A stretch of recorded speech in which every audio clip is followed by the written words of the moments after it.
in regular season action. Balls and strikes will be called electronically. The automated balls and strikes in force here tonight officially at Clipper Magazine Stadium as the Barnstormers take on the Somerset Patriots on Harry Potter night here at Clipper Magazine Stadium. So the Barnstormers will either break out the brooms for a sweep or a Quidditch match as Buddy Bauman takes the hill for the Lancaster Barnstormers tonight, trying to win his second in a row and improve to 4-7 on the season. Bauman with a 4.02 earned run average, and he will get to face a Somerset batting order that can produce a lot, but the Barnstormers have won the first two in the series. A couple of exciting games here over the course of this week, and Somerset tonight with Ullman jumping ahead of Kenger in the batting order. Jimmy Paredes again fifth.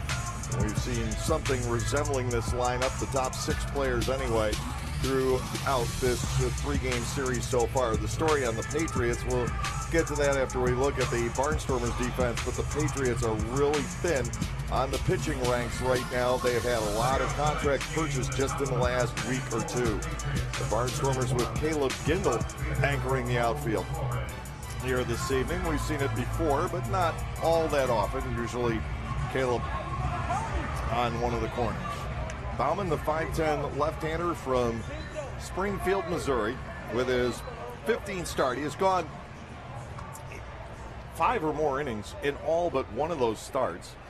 He has lost twice to the Patriots by scores of 3-1 and 2-1, and he's thrown a complete game in both.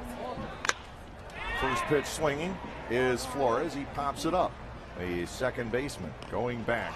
Zach Shank with the catch. Flores easily dispatched, one out, and Alfredo Rodriguez, the shortstop, will come to the plate. Geez, you didn't even get a chance to finish your intro and we got one out in the ball game already. Boy, you can only hope that Bauman can ride on the momentum that Abaladejo had last night. What an outing last night for Jonathan. 7 innings, 3 hits. He gave up a 2-run homer and very little else. First pitch strike to Rodriguez. Bauman in the zone early.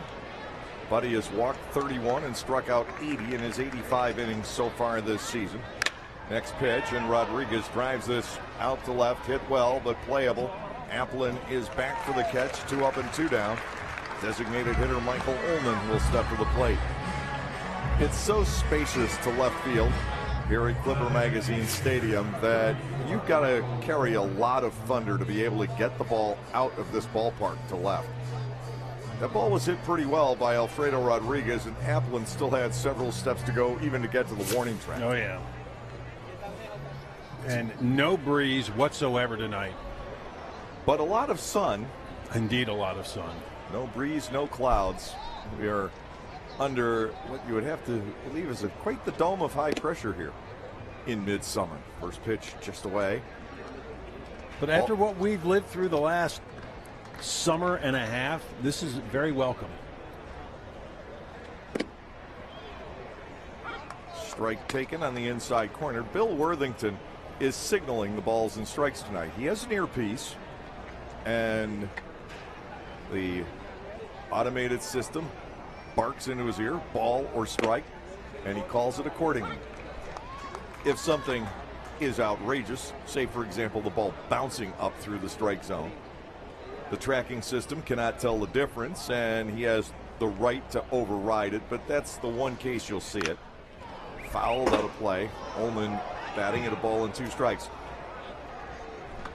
We've been discussing, especially earlier today, with the implementation of the automated balls and strikes here tonight, the pros and cons.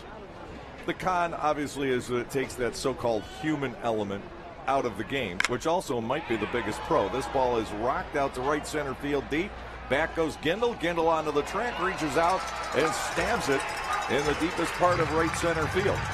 1, 2, 3 go the Somerset Patriots in the top of the first inning. The Barnstormers will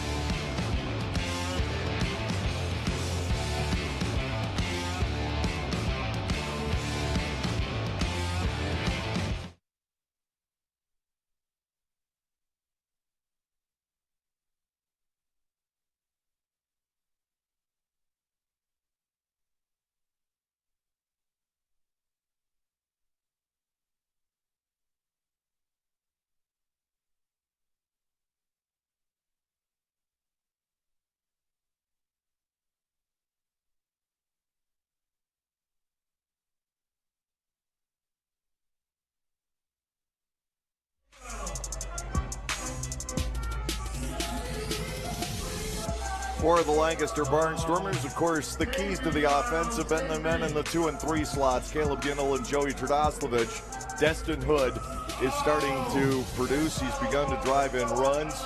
Then you've got Casey Hobson hitting some home runs. Andrew Applin has been very consistent. You get a look at the defense for the Somerset Patriots. Fairly similar to what we have seen throughout this series. No radical changes for manager Brett Jody. Brett is trying to figure out what to do with his pitching staff, and Vince Molesky, his starter tonight, is going to have to cover some innings. Molesky is making his 4th start of the year, including a rough one where he did not last the first inning here in Lancaster, but his Patriot teammates rallied and won the ball game 8-6. He hasn't gone past 4 innings in any start. Somerset right now has only 8 available pitchers. They have lost many to purchased contracts, if you will. The most recent being Brett Oberholzer, who was supposed to make the start tonight. His contract purchased yesterday, the switch made to Molesky, a right-hander who can be very good. The Barnstormers saw a lot of Molesky last year, and he had quite a bit of success. Now, obviously, again, this is what the Atlantic League is all about. Players trying to get to the next level, and I'm sure Brett Jody's happy. A lot of stress on him and how to handle the pitching staff. First pitch to Martinez, lined, and a diving catch by Espinal.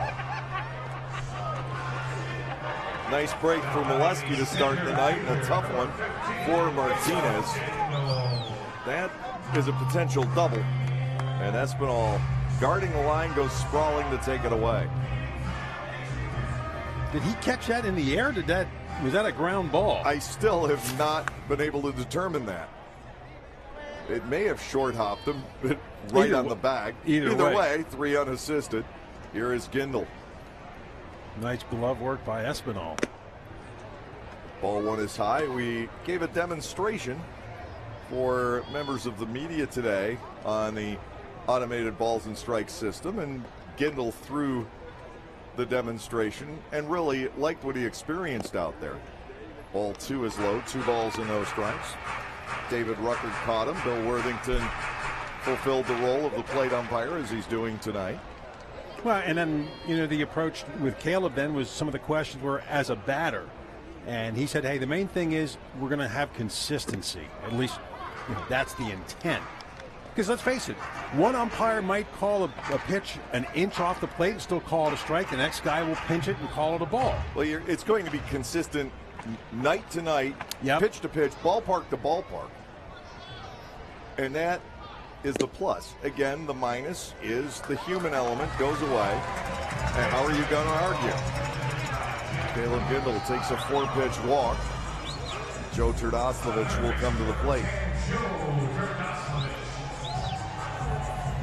I guess the one thing I do like about it is that it will be a more true strike zone. It's been tested here and there. We've had some games where it's been operational, and they've used it to tweak the zone. Trdoslavich lines it the other way. He is hit safely now in 8 in a row. Gindel up the second. Destin Hood will come to the plate. Man, Joe is just really swinging the bat well right 14 now. 14 out of 26. And coming off a really nice series against Long Island, too. Destin Hood will come to the plate. He had the go-ahead base hit for the Barnstormers last night, a 2-run double to the gap in right center field. A ball that probably was never more than, say, 11 or 12 feet off the ground, and it went all the way through to the wall. Molesky's been hit hard here in the first inning. He got the 1 out on a diving play by Espinal. Now Hood swings and drives the ball in the air to left center field. Playable low for Pacioli. That's an easy second out and leaves the inning to Hobson. Hobson not on a hitting tear, but an RBI tear. Well, and this would be a perfect opportunity. I mean, this right now, you mentioned it too last night. Lancaster more relaxed now. And it looks as though they're starting to have some fun again. You win an emotional game in the opening game of the series. You get a great pitching performance and a solid effort in every aspect of the game last night. Now you got a chance to jump on them early and kind of put your foot on the pitcher's throat, because Molesky, like you said, has struggled in going more than 5 innings. And if you can score on him early, it'd be a nice boost for this ball club. 2 outs, 2 on. Hobson, first pitch swinging, grounds a foul past Josh Bell. It is 0-1. The Barnstormers, by swinging early against Molesky, everybody but Gindel has done so, actually are playing to some extent into the Somerset hands tonight. But Molesky's only walked 5 in 33 innings, because Somerset only has realistically 2 available relievers, perhaps 3, depending on how things go tonight. Fouled away by Hobson. Molesky is quickly ahead. No balls and 2 strikes. Barnstormers reached in for 3 home runs in the first inning in his other start here this year. Gamache, Terdoslavich, and Morin got to him. And then before we could blink, it was 6-4 Somerset. 2 outs, 2 on, 2 strikes. Hobson watches one wasted by Molesky, who hails from Montoursville. A better-known pitcher from Montoursville, just went to the Hall of Fame.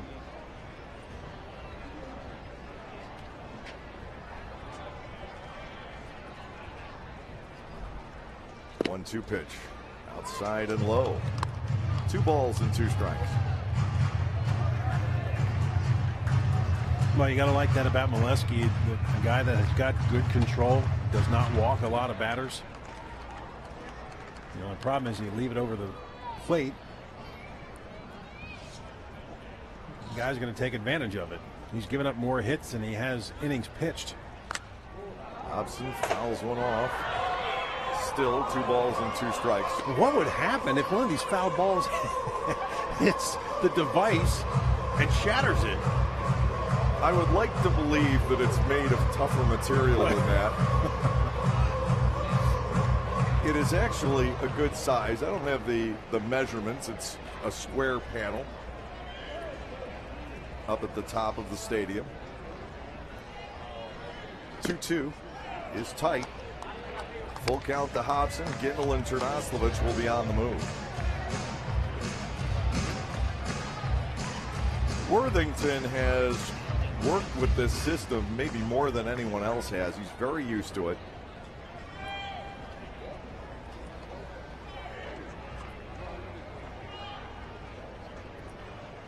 And it allows the plate umpire to focus more on things like foul tips and check swings.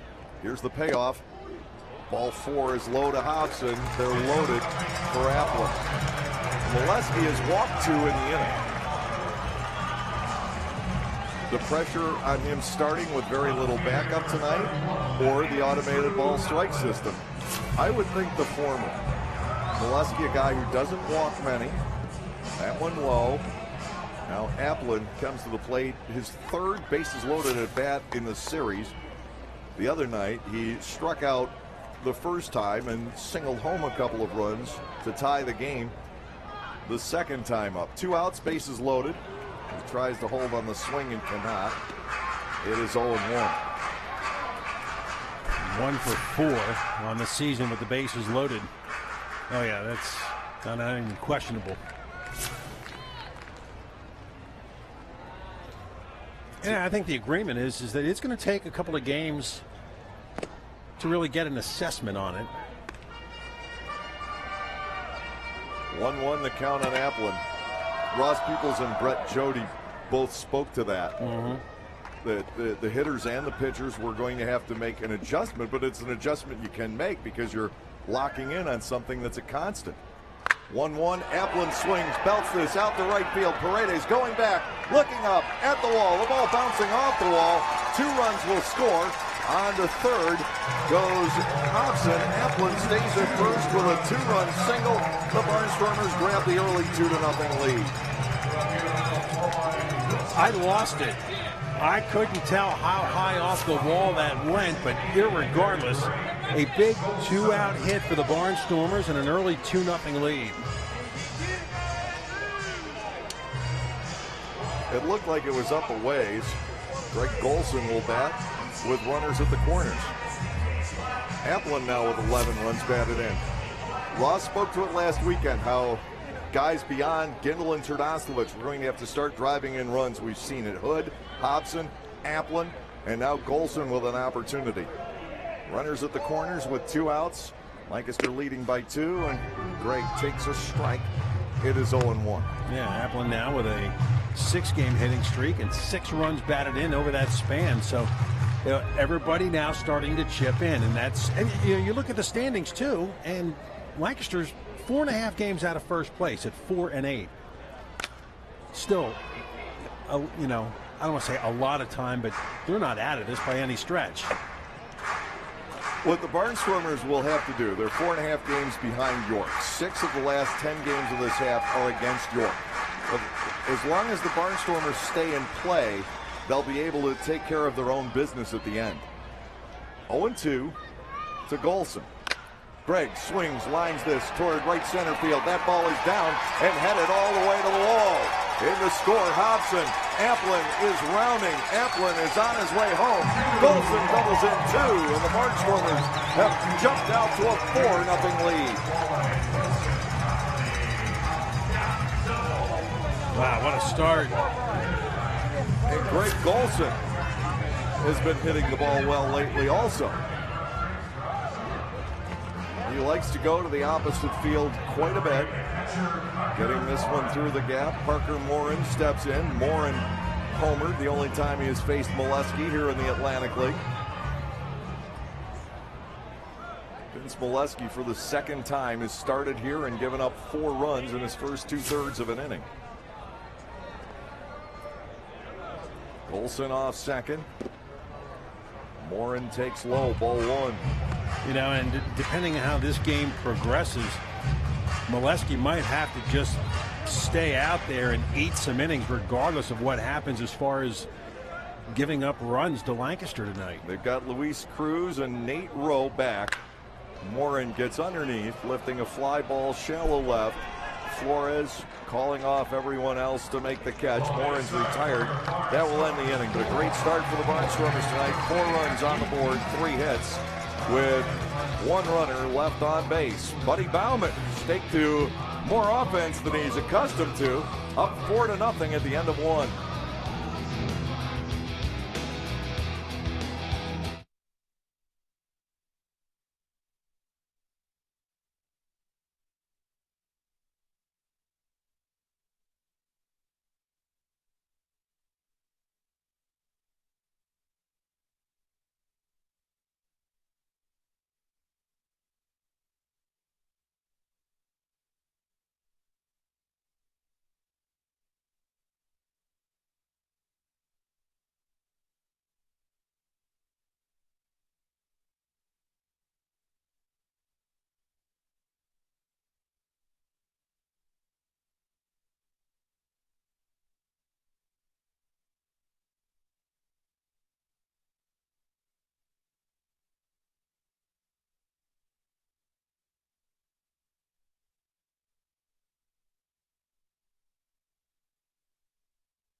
Blue Ridge owned Tim Reedy in attendance here tonight. Stopped by the booth. He said he wanted to be here. This is a historic night.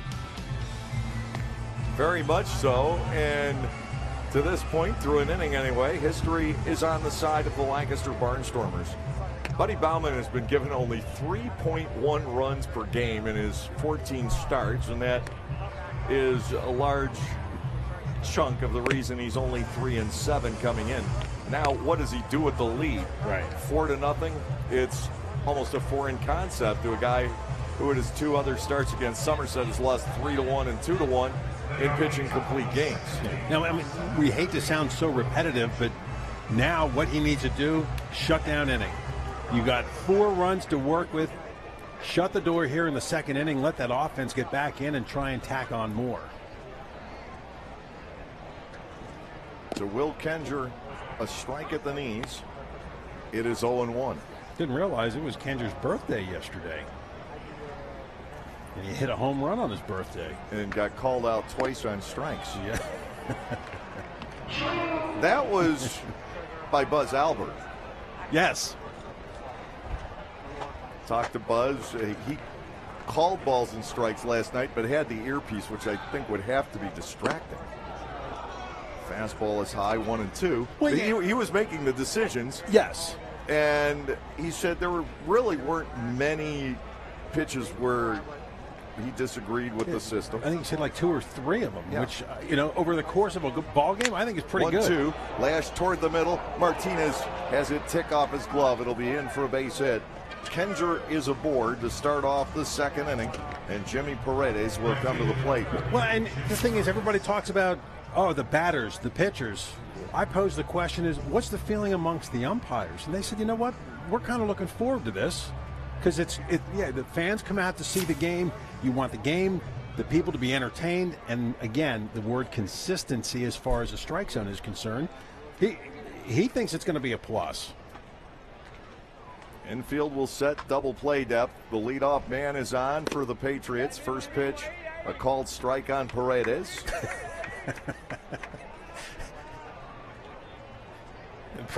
Paredes looking back at Bill Worthington, then he looked up at the what do you call it? The device hanging up there? The eye in the sky. Baumann goes back there, and this one is a ball. No one would dispute that. 1-1. And what he has done in those first 2 pitches, Caleb Gindel mentioned too. A lot of times the batter will try to distract the umpire to try and sell as if the pitch is too far inside or too far outside. Now you can't do that. Nor can the catcher frame the pitch. Exactly. But it's going to be out of habit. They're going to continue to do it. 1-2 is low. 2 balls and 2 strikes.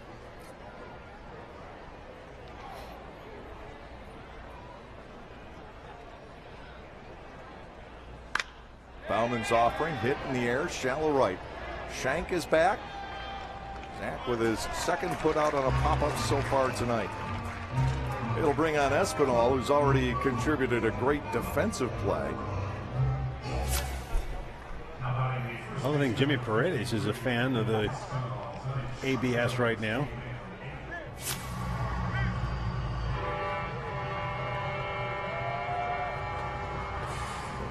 You think of ABS as either the 6-pack in the middle of your body, something that in my case is buried under a few layers of soda and ice cream, or the automatic braking system in your car, or we like to joke here, Alex Bunn Superstar. No balls and a strike. But now it stands for automated balls and strikes in our official vernacular. Shouldn't it be A, B, and S? If you want to get technical? Stop being picky. Ball is high, 1-1. You don't generally include the word "and" in an acronym.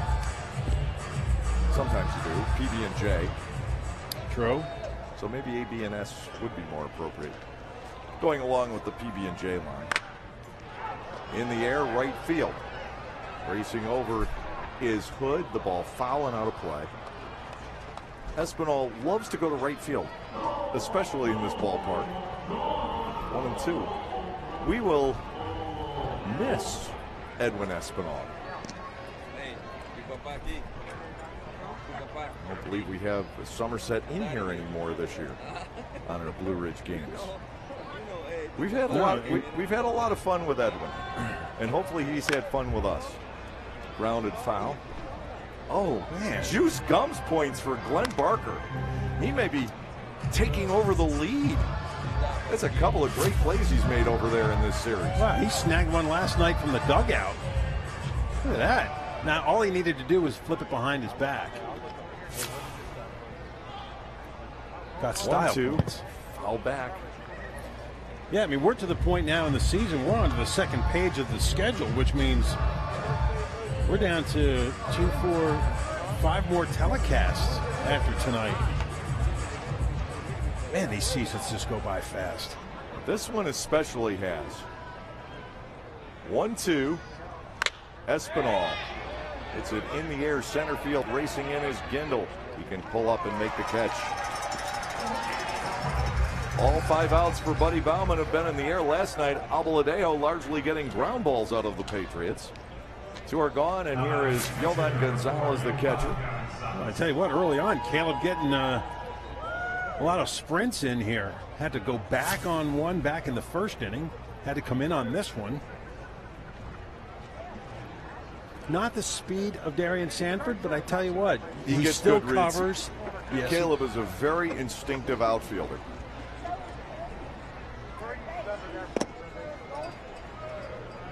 I can't imagine Caleb Gindel not being in this game down the road. Yeah. I certainly can see him coaching, even managing along the way. I know he's still got ties to the Milwaukee organization. Over time, those tend to dwindle or spread out as people move around in this business. Gonzalez batting 1-1. Bauman comes back. Ground ball, shortstop. Easy play for Martinez. He goes the short way. 6-4 for the force on Kenger. A leadoff base hit, and that is all for the Somerset Patriots. We stay at 4-0 through 1.5.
Beautiful night at Clipper Magazine Stadium. I mean, for late July, this is about the nicest weather you could request.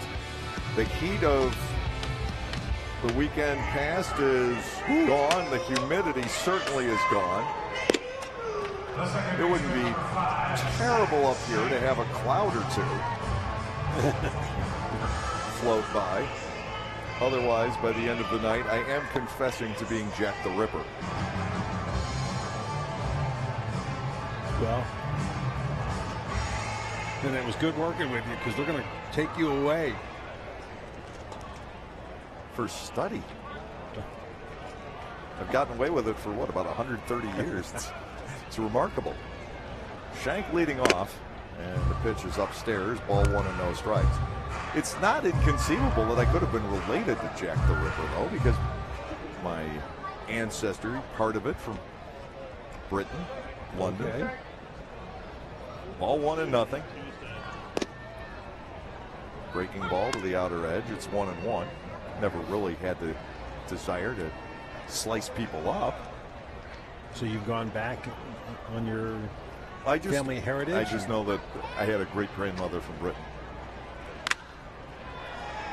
Popped up by Shank. Espinal calling off his second baseman Massey, making the catch. So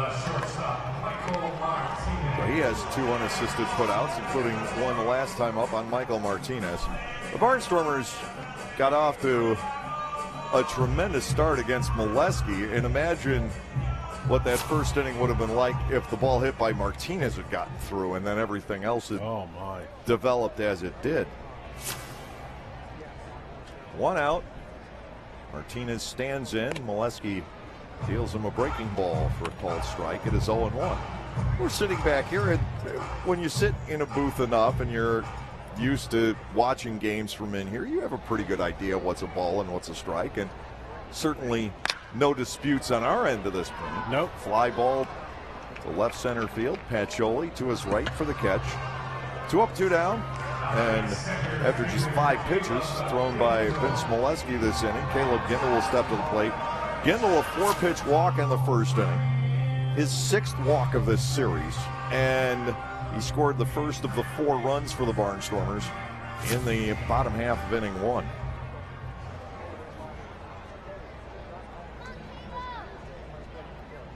Gindel walking even more since being elevated to the number 2 spot in the batting order. And he has yet to see a strike from Molesky. And I don't think any of the 5 pitches so far have been close. They really haven't been. I think ball 4 the first time may have been. There's one. But no longer are you going to see that automatic strike on the 3-0 or the strike zone narrow on 0-2.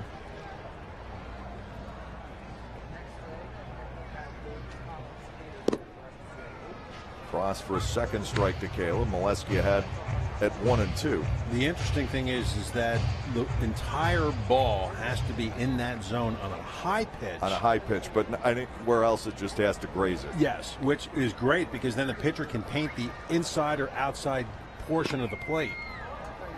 But it has to be in the zone and not on the black, and not that half a baseball, 1 baseball off that was so often given. 2 balls, 2 strikes to Gindel. The Molesky pitch fades inside and low, full count. Tom Glavine might have had to retire and become a plumber.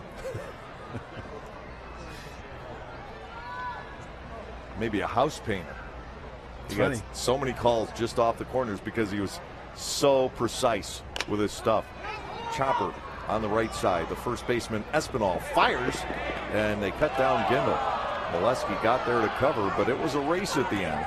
1-2-3 go the Barnstormers in the bottom of the 2nd inning. Still 4-0 Lancaster.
Good jump for the Lancaster Barnstormers tonight.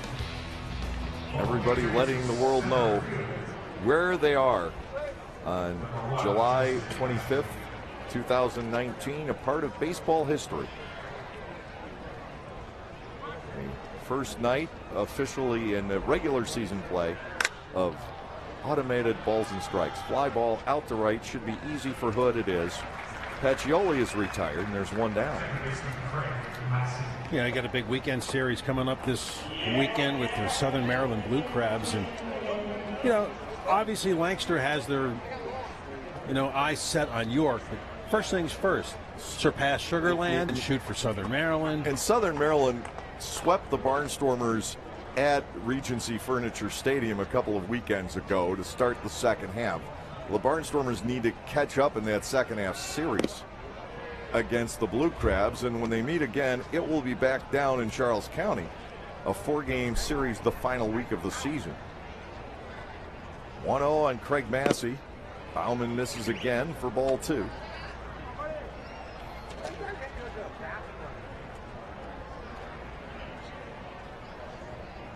Lanky left-handed batter. Taking a strike from Bauman. Again, we've talked about the Brett Jody mold of player. Massey fits it also. Sprays the ball around, hits for average. Some power. That's a one-hopper to Michael Martinez. Perfect throw. 2 outs. I noticed he kept it low, too, to keep it out of the sun for KC. As opposed to the one throw last night from Melvin Mercedes. Hobson was able to make the play. Casey's not looking directly into the sun from that angle, but he certainly was on the throw from Mercedes last night. How Casey caught that ball, he was blinded, you could see it, by his reaction. And then he staggered, and I'm not sure he could see anything for the next 15 or 20 seconds. Strike on Flores, the count 1-1. Bauman's retired 8 of 9 the first time through the order. Last night, Albaladejo retired 20 out of 24. Flores lifts this out to left field. Gliding back, Applin. It should be an easy play. Buddy Bauman largely living in the air tonight. He's got 9 outs, 7 of them on fly balls. Nothing across in the top of the 3rd. And at the end of 2.5, the Barnstormers remain up 4-0.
The Lancaster Barnstormers seeking a season-high 4th consecutive win here tonight. They played some of their best baseball of the entire season here the past few days, especially, I thought, last night. The pitching gave up 6 hits. The Barnstormers had only 6 hits, but they clustered 3 of them together following 2 walks in the 6th inning. And the defense was very solid through the game last night also. Joe Terdoslavich talked about him being hot. 8-game hitting streak, his longest of the year. He's 14 for 26 in that streak and spraying the ball everywhere. Molesky to the plate, and that is wrapped through the right side. And Terdoslavich 2 for 2 in this game. Man. Scorching hot. He's now the top hitter on this ball club in terms of average. He's exceeded 300. He started the night at 299. 2 for 2 here. He's past Gindel. And I think he's gotten acclimated to playing third base every day. Something he hasn't done terribly often. Destin Hood fly to center on the first pitch he saw tonight. Runner goes. The pitch is taken for a strike. Throw down. Not a chance to get Terdoslavich, who had a great start against Molesky. Hood knew to take the pitch. He trails by a strike. Terdoslavich in scoring position. That was Joe's 4th steal of the year. Look at the jump he had. A perfect 4 for 4 on the season. Good with a chance to drive in a run on a base hit. Molesky to the plate, and that's wrapped toward the middle. The second baseman, Massey, stationed perfectly. Gets the out over at first. That's a double play if Trdoslavich doesn't steal. Instead, a ground out. That's a productive one, moving Trdoslavich to third with one away. Casey Hobson trying to drive in Lancaster's fifth run of the night. And we can give out those hamburger coupons.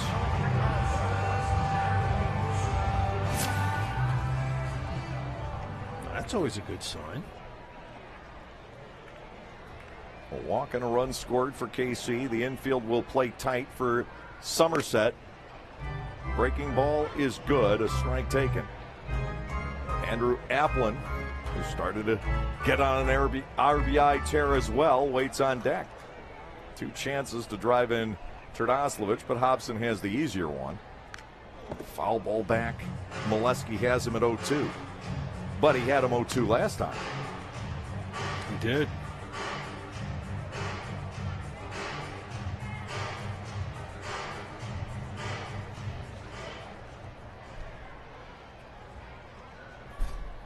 Yeah, a little rough start for Molesky, but he has settled down somewhat.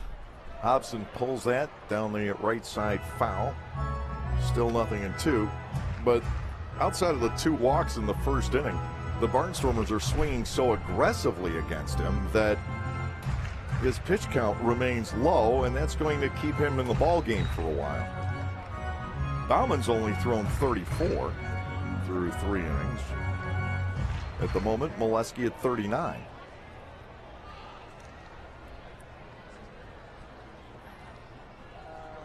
Two-strike pitch due. Wasted high and outside. KC would like a base hit here, but a deep enough fly ball to the outfield, and it's a 5-0 ball game, and you certainly retain control of the momentum. 1-2 pitch. Strike 3 is called.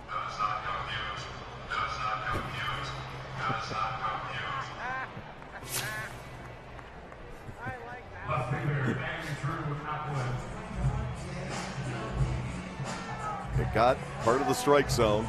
Now Andrew Applin will step in. Applin singled in a run. Back in the first inning, in fact, singled in 2. Drive off the right field wall with the bases loaded and 2 outs. The delivery, a ground ball pulled foul to Josh Bell. Well, here's the other thing now with this ABS. It takes away the animation of the home plate umpire with the punch out, because it's that delay that kind of takes away the, the momentum and the emotion. You could still do it if you want to put on a show. Nothing in 1 on Applin. That is cut on and fouled also. Molesky has done a pretty good job since the single and stolen base by Trdoslavich. 2 outs with the runner still at third base. He's ahead of Applin 0-2. Molesky has just been pouring pitches into the strike zone since that first inning. 0-2. Applin swings and misses. And the Patriots are out of the inning. Looked like Jovan Gonzalez might have lost track of the outs. That was the third one. No runs on a hit, no errors. And the runner stranded at third. We're done with 3, and it's 4-zip.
Barnstormers looking for their 4th consecutive win and looking for their 2nd straight win of the variety we saw last night, where the starter gets the win and the bullpen holds it the rest of the way. Those have not occurred terribly often for this ball club over the course of this season. The starting pitchers only have recorded 16 wins for Lancaster this year. That's remarkably few. Yeah.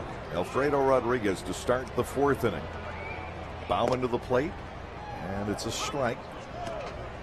Well, and you mentioned it earlier too, the fact that Baumann's only getting about 3 runs per game as far as run support is concerned. And here he's already been spotted 4, but I like what he's doing. He's attacking. He's not trying to get too cute with the pitches, and especially now, you can't nibble at that strike zone. It's either a strike or it isn't. So I like he is just pounding the zone and putting the ball. 1-1 to Rodriguez. Again, hit the deep left field, but plenty of space for Applin. Baumann using his outfielders. All but 2 of the 10 outs have been in the air so far. 1 away. Yeah, it's complete opposite from last night. What's similar to last night, no strikeouts. Abladeo went all the way to the 7th inning before recording his first. Baumann, ordinarily a big strikeout pitcher, does not have one tonight. Michael Ullman fly to the warning track in right center field his first time up. Baumann will deliver, and it is taken low. Ball 1 and no strikes. But the upside to that is that's fewer pitches, thus, 30. I have a 38. Yeah, that's 10 pitches an inning so far. And I'm sure Buddy Baumann would take that any day of the week. 2 balls and nothing to Ullman. Only time will tell. You can't base it on one game whether this is a function of having the automated balls and strikes or not. Fly ball down the left side, and Applin runs out of room. It's foul, 2-1. If it is, then it has succeeded to the nth degree. If it not only provides consistency in the strike zone, but keeps the ball in play at a faster pace, then everybody wins. Yeah. Woo. Yeah.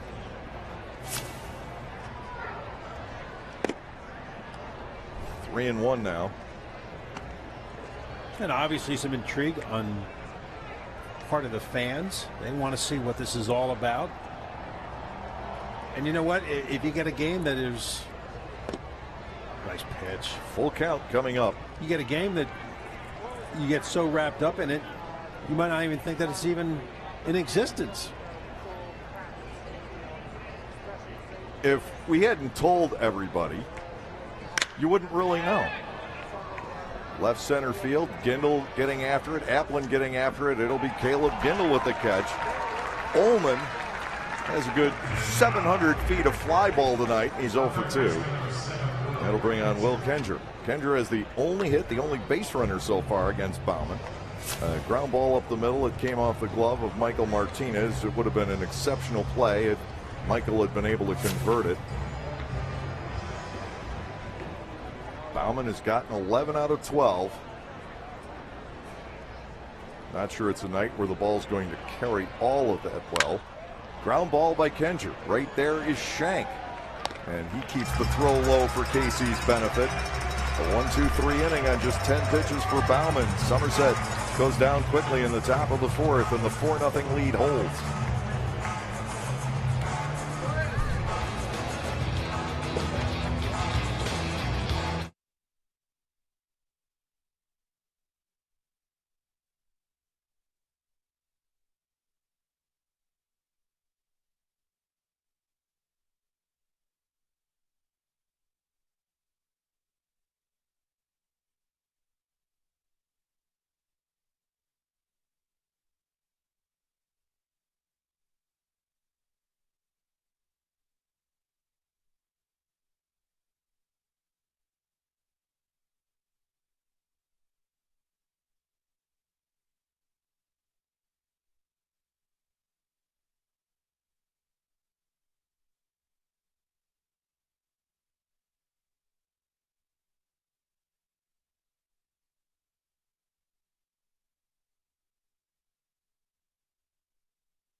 4-0, the Barnstormers over the Somerset Patriots on the debut night for the automated ball strike system.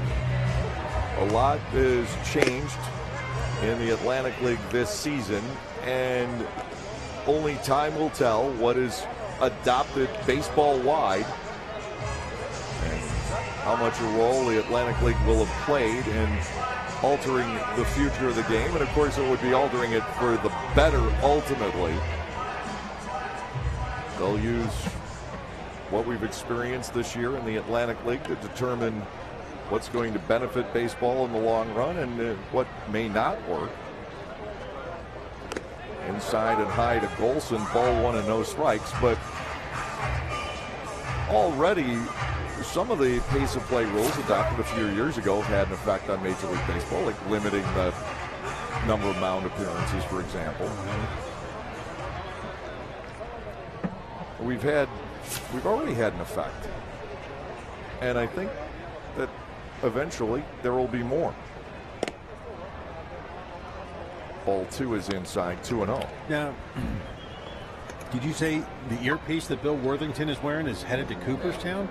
The one that's being used in the New Britain Long Island game, because they were a half an hour ahead of us. To Golson, 2-0. Great, goes after a high fastball, 2-1. Golson doubled in runs 3 and 4 back in the first inning. 10 runs batted in for him now on the season.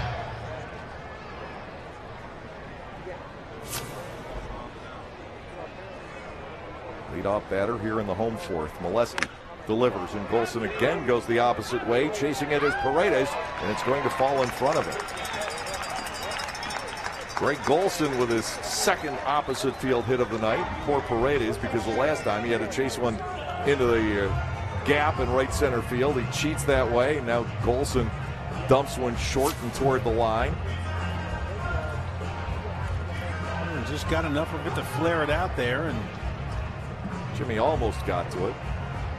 Parker Morin steps in with Golson on and nobody out. We'll see if Greg takes off. Golson has stolen surprisingly few bases this year. He only has 2. Molesky to Morin. Parker with a swing and a ball tagged out to center field. There is Pacioli, who's got a tremendous glove. He makes a nice catch. Golson back to first. Boy, as a base runner, too, you can get hung out to dry there, because the way that ball was diving, he wasn't sure if Pacioli was going to get to it or not. Oh, nice grab. Nice play by Pacioli. He's been impressive no matter where you put him in the outfield. Yep. Still can't believe that play he made against Trdoslavich that saved the game, our first telecast of the year, back in May, when he was basically crumpled against the left field fence. Breaking ball for a strike to Shank. It's 0-1.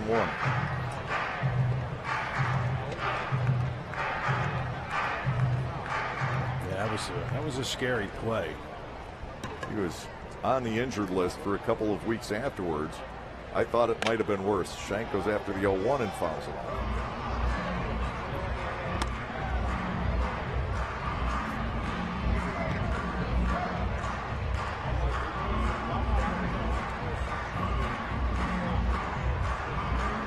Zach could really use a base hit. He's mired in an 0 for 12 right now, and love nothing more than to get a base hit and chip in here tonight. Up the middle, and it bleeds through a base hit. Holding on at second is Golson.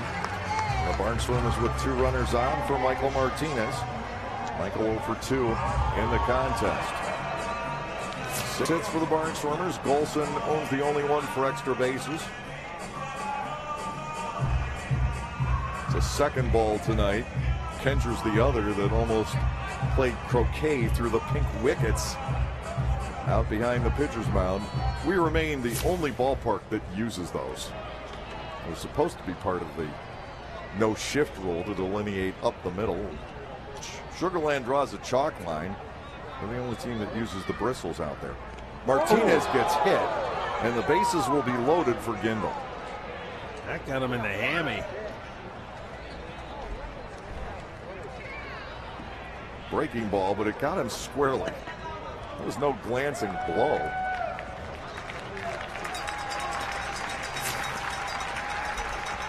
point break square. Oh, that was not the hamstring.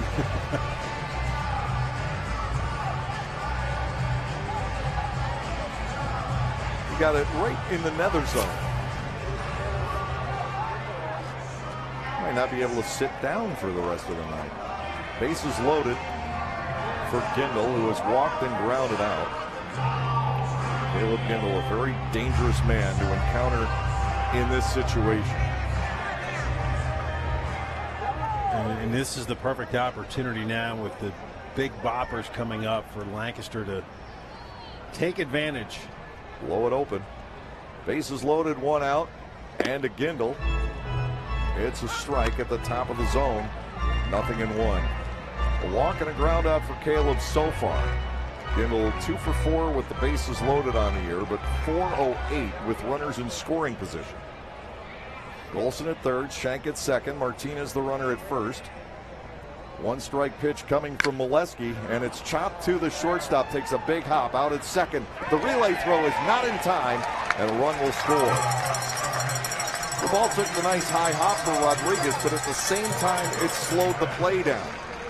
Gindl digging hard, beats the relay throw from Massey. It's 5-0 for Terdoslavich. Well, and you know, you're going to get that out of Gindl. He is going to bust it down the line every time, and even more so when he knows that there's a potential inning-ending double play at stake. He has now driven in a runner from third base with fewer than 2 outs 16 out of 19 times. That is tremendous. 84%. Here's Terdoslavich. Swing and a ball belted deep to right field. Way back it goes. And man, does his hot streak continue. Terdoslavich, a 3-run jack, and it's 8-0. 3 for 3 in this game for Joey T.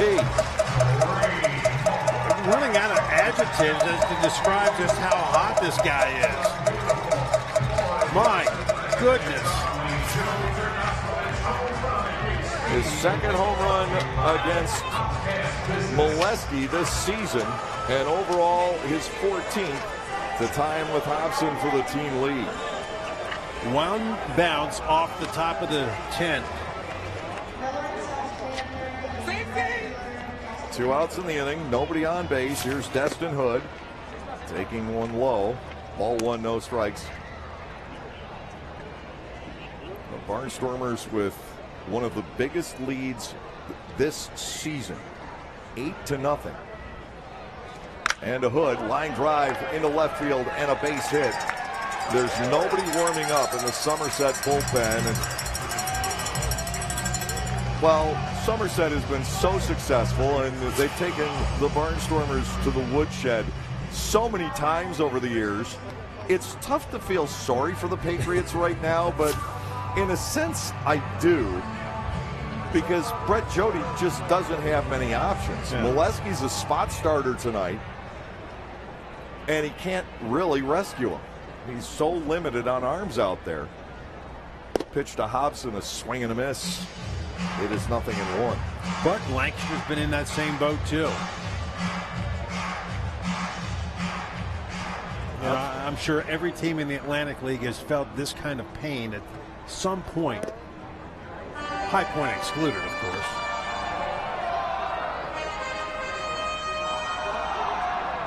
His pitching staff has absolutely been rated. Kubiak, Antonini, Broadway retired. That's probably the one, if you're Brett Jody and John Hutton, that really hurts right now, is somebody retiring in the midst of all of this. It happened before a lot of the others left. But Kubiak, Oberholzer, Antonini, Broadway, and it looks like there may be a couple of others. It's been 6 in about 2 weeks. Hobson goes down swinging at a breaking ball. It's the second time that he has fanned in the ball game tonight, but the Barnstormers tack on another 4 spot with 4 hits in the inning. There were no errors, 1 was left, and at the end of 4, Lancaster has an 8-0 lead.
Well, after tonight, 5 more telecasts of Barnstormers baseball here on Blue Ridge 11.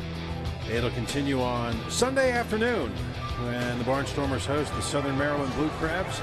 First pitch, 1 o'clock Sunday afternoon here on Blue Ridge 11. And then the final week, Tuesday, August the 6th. Concluding then on Sunday, August the 11th. We do have a double header on Wednesday, August the 7th. When the Barnstormers host the New Britain Bees. Boy, if you can have a night like that on this, like tonight, that would be ideal. Jimmy Paredes. Can you work on that? Takes a strike. The weather? Yeah. Put in a request. Okay. I don't know that it will be granted.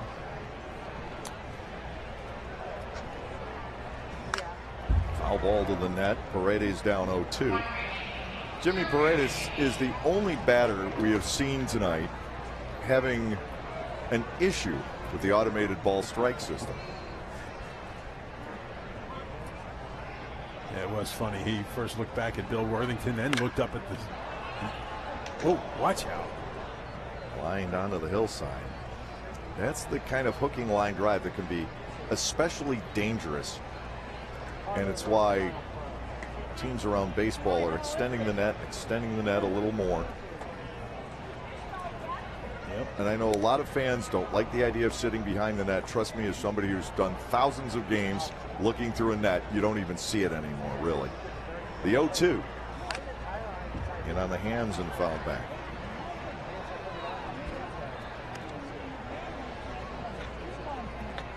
Buddy Baumann in 4 innings has gotten the support of 4 games. 3 on average, but you could look at some of the games he's lost this year, and this is 4 or more games worth. Ball is low.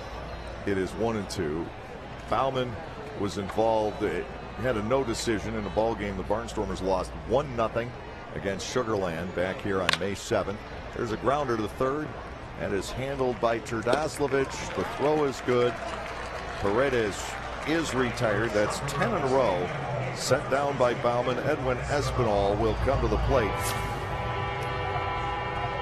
Baumann also lost 3-1 to the Patriots on May 19th. That was the game where Peccioli made that incredible catch to save it.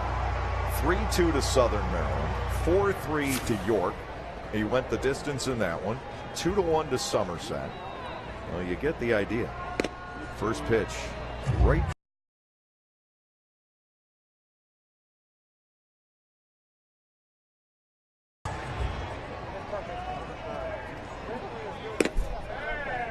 Outside of ball 1-1. Maybe we could personalize the automated balls and strikes. Come up with a name for it. George. Well, that's Baumann's name, so we'll stay away from that. I saw Buddy out there. I thought George. 1-2. But well, we've already heard certain sound effects that Tom Richards has come up with that he will drop in at different points throughout the game. Perhaps it could be stew. Maybe we could call it stew. Yeah, let's see. Definitely stay away from Hal. Hal was evil. Fastball high and outside, 2-2. 2001: A Space Odyssey. Maybe our first look into the potential dangers of AI. Hal. 2-2. That is rolled out ahead of the plate. Morin has time, finds Hobson to the 3. Well done by Parker Morin. 2 outs. Jovan Gonzalez stepping in. Baumann continues to roll. Parker wasted no time. Got a great jump out from behind the plate. Turned and fired as if Sanford was running down the baseline. But again, a perfect throw to the second base side of the bag to avoid any possible collision. I want to see that foot race. Darian Sanford against our man Edwin Espinal. Here is Gonzalez. He hit into a force play, ending the 2nd inning. The only time that the Patriots have had a runner on. First pitch strike. It is 0-1. I like Stu. Stu is nice and innocuous. What was I'm just drawing a blank. What was the robot's name in Lost in Space? I was never a fan of that series. I can't remember. All I remember is danger, danger. Hammered foul. Baumann ahead of Gonzalez 1-2. I'll Google between innings. Yeah, I'm not really a. Yeah, I was never into the Robinsons. Is that the family name? Okay. I was never into Star Wars. Wasn't into Star Trek.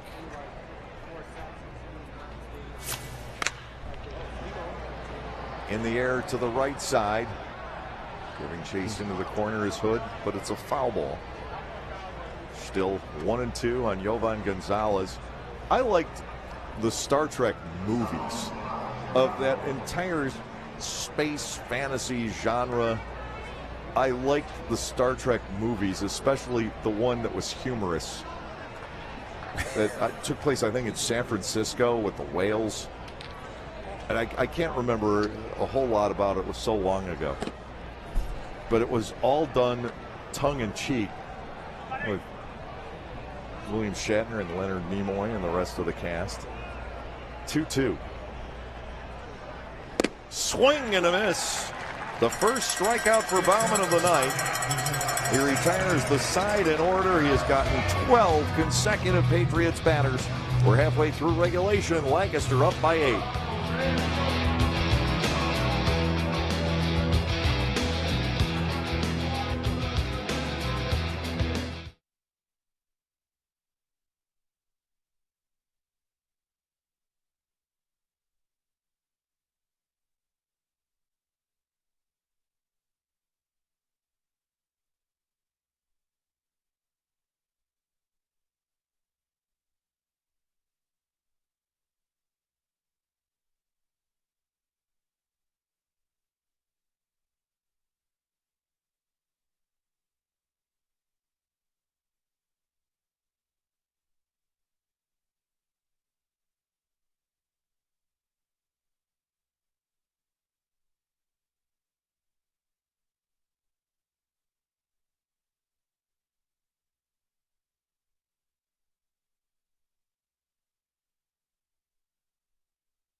The Barnstormers are up big. Applin, Golson, and Morin will step to the plate in the home half of the 5th inning, enjoying a rather lopsided lead. The biggest win for the Barnstormers on the season came at the expense of, well, 2 of them tied. A 14-4 win over the Southern Maryland Blue Crabs, and then 5 days later on the same homestand, a 13-3 win over the Sugar Land Skeeters. Prior to this, the best stretch of baseball the Barnstormers have had this season. They took 2 of 3 from Southern Maryland, 2 of 3 from Sugar Land. A very productive homestand, especially offensively. Now, following the series finale win at Long Island, the Barnstormers looking at sweeping this series. Andrew Applin takes a strike. 0-1 from Molesky. Vince still out there into his 5th inning of work. He's been reached for 8 hits and 8 runs, but his pitch count still is not terribly high. Applin takes a swing. It's a ground ball to second. Looked like Andrew got jammed on it.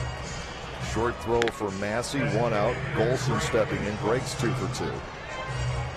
Joe Terdoslavich and Greg Golson, the 2 guys enjoying really big nights so far. Terdoslavich is turning into something special. Anytime you have a home run and a stolen base in the same game. Shades of Ken Griffey or somebody.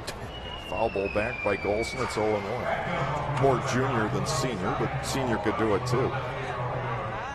Barry Bonds, some of those other 30-30 guys. Canseco early in his career.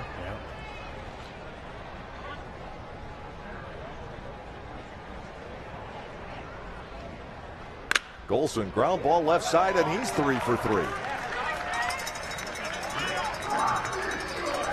Golson against the club for whom he played a couple of years ago.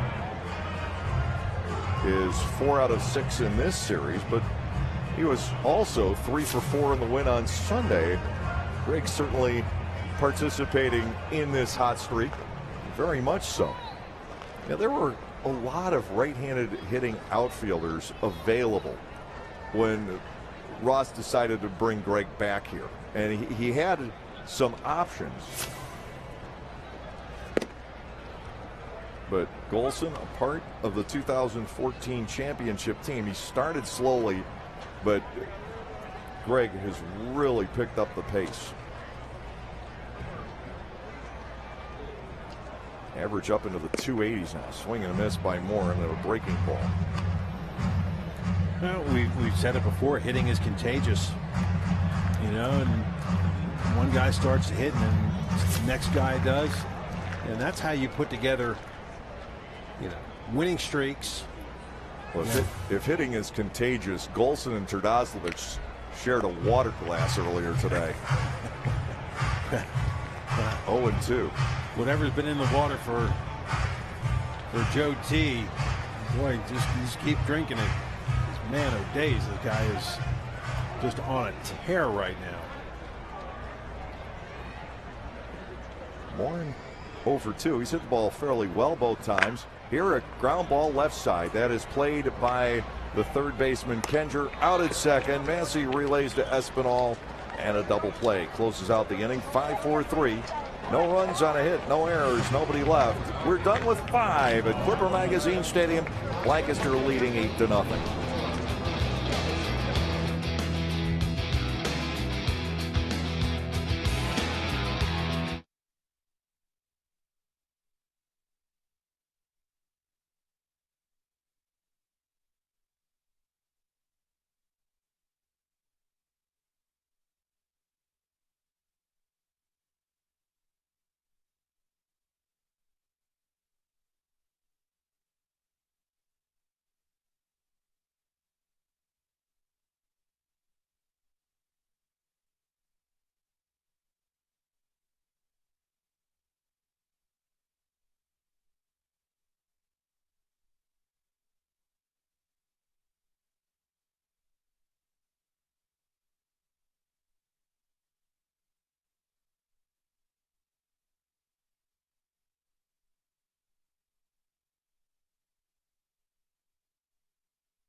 Good-sized lead for the Lancaster Barnstormers, and quite a performance thus far by left-hander Buddy Bauman. Seeking his 4th win of the season, his 2nd in a row. Last night, a quality start from Jonathan Albaladejo. What is that he's eating? It looks like the Dave Collins ice cream of choice, that black raspberry. It is my favorite. And last night, I'm afraid the cup could not contain it. The ice cream went everywhere. Just think if that would have been a week ago. I mean, look how fast it melted last night. Last night was a warm night. Can you imagine what it had been like on a 90-degree night? You would have had black raspberry. Last weekend, I think it would have boiled. It would have been cascading off of the countertop here. It would have looked like a science experiment in 6th grade. The volcano. 0-1.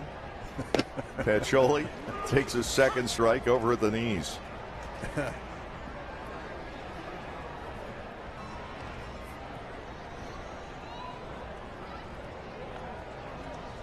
Fastball is up, I believe with intent, changing the eye level of Justin Pacioli. Ball 1, 2 strikes. Lancaster with an 8-run lead here in the 6th inning.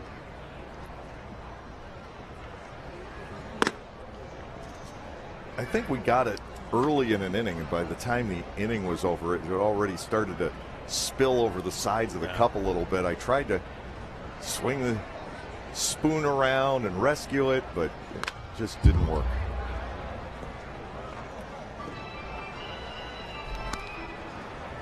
Well, they were very generous in the portion, too, which... Absolutely, which was tremendous because, Oh, yeah. as we all know, I love my black raspberry ice cream.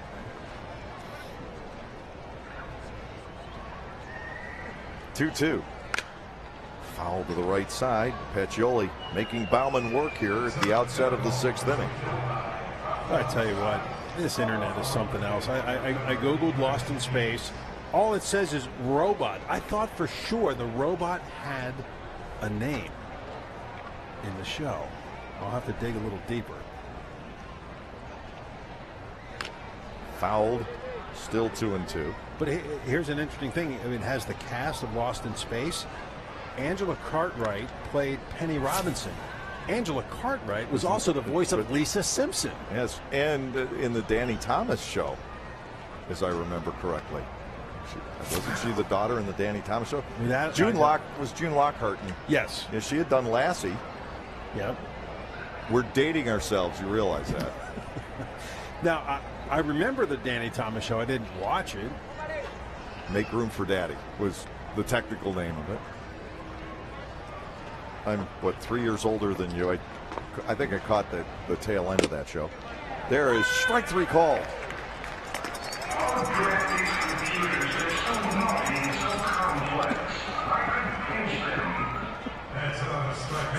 One out in the 6th inning. Tom Richards came loaded for bear with the debut of the automated balls and strikes. He must be like a kid at Christmas trying to put all these things together. And how much fun that would be. I'm trying to think of famous show business computers and robots. There was Rosie, the robotic maid from the Jetsons. Yes.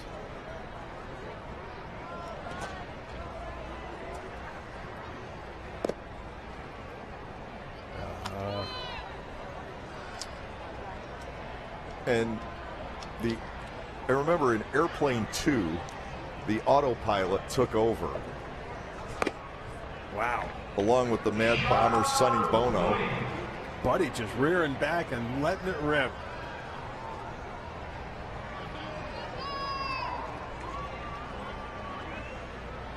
But I don't know that it had a name. 1 and 2. Nowhere near as good as the original, but still some funny moments. My favorite from Airplane 2 is they were in jeopardy on the moon launch, the commuter plane to the moon or whatever it was. 1 ball and 2 strikes. I do have a favorite moment from that movie because I am a game show junkie. Ball 2 inside, 2 and 2. My favorite moment was, don't you realize you put this whole plane in jeopardy? Art Fleming shows up. I'll take great airline disasters for 400. Massey in the air to left. Applin tracking this back into his right. He is there for the 2nd out. Buddy Bauman's roll continues. Buddy has retired 14 consecutive Somerset batters. And with 2 outs, Ramon Flores steps to the plate. Back then, I think it was for 40, not 400. Yeah, and they would actually flip the numbers, not digital like it is today.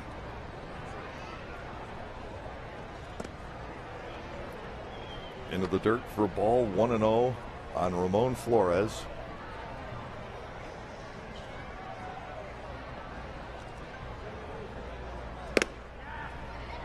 That's a strike, says Stu. 1-1. I have to give it a name. We'll come up with something.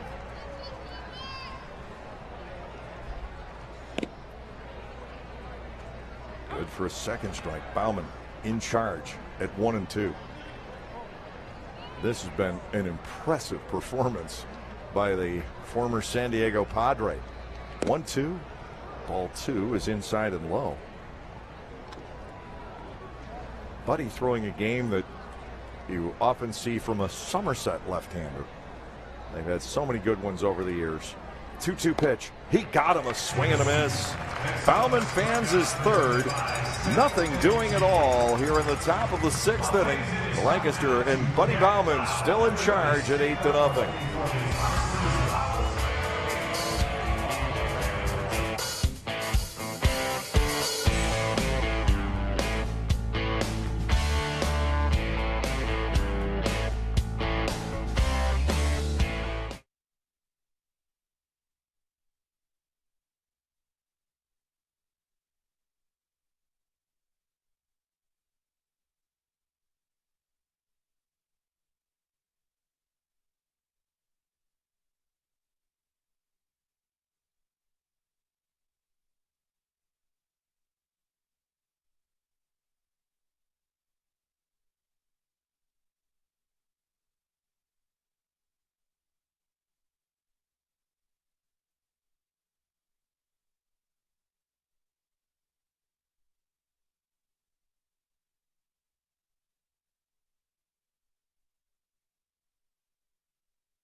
Great sunset this evening at Clipper Magazine Stadium. We are treated to this on a nightly basis. Barnstormers with the 8-0 lead. It will be Shank, Martinez, and Gindel still facing Vince Molesky as we go to the lower half of the 6th inning. Molesky, while he has given up quite a bit, has not had to overly extend his arm, and that helps Somerset with the series coming up this weekend because the Patriots still have to qualify for the playoffs. They did not win the first half this year, and they're rather accustomed to doing it. They lost by a game to the Long Island Ducks in a close 3-way race.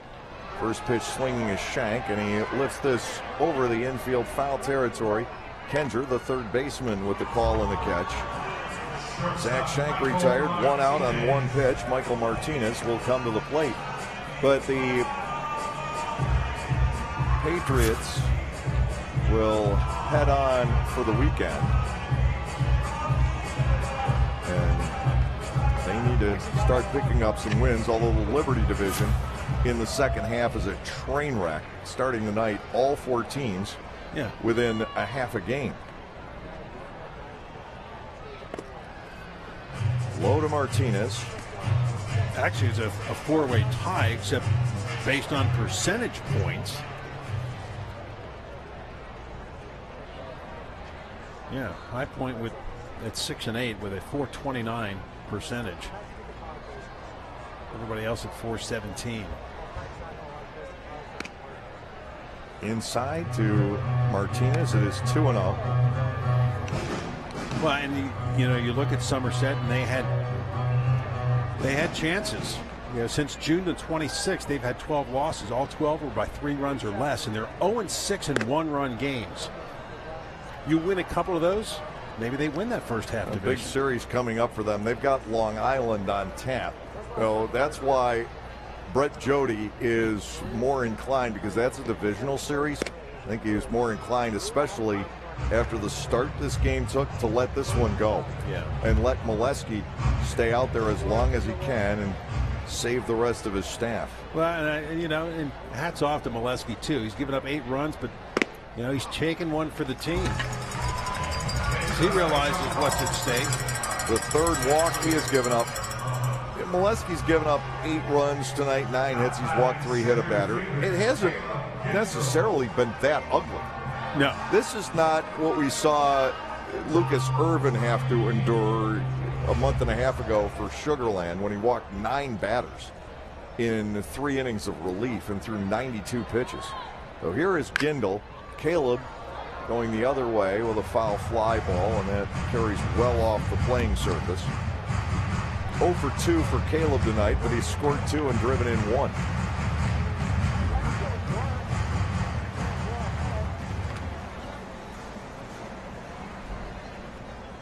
Martinez being held only loosely by Espinal. Gindel swings, hits one in the air to right field. Didn't get enough of it. Paredes will be there for the second out. And Terdoslavich will step in. Terdoslavich is now trailing Gindel 55-54 for the team RBI lead. And we'll take a look at the last swing from Terdoslavich, and he got all the one out the right field, off the tent and beyond. 3-run home run. That made it 8-0.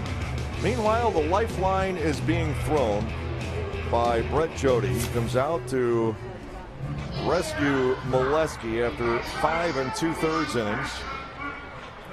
Nate Rowe is coming in for the Somerset Patriots. With the change, we're going to take a break, and you get to listen to these fine folks.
Nate Rowe into the ball game now for the Somerset Patriots. He's appearing for the second straight night. He retired the side in order in the lower half of the 8th inning last night. A fly ball and 2 groundouts. He's facing Terdoslavich. 3 for 3 for Joe in the game tonight. And he hits the ball in the air to left field. Settling back is Flores.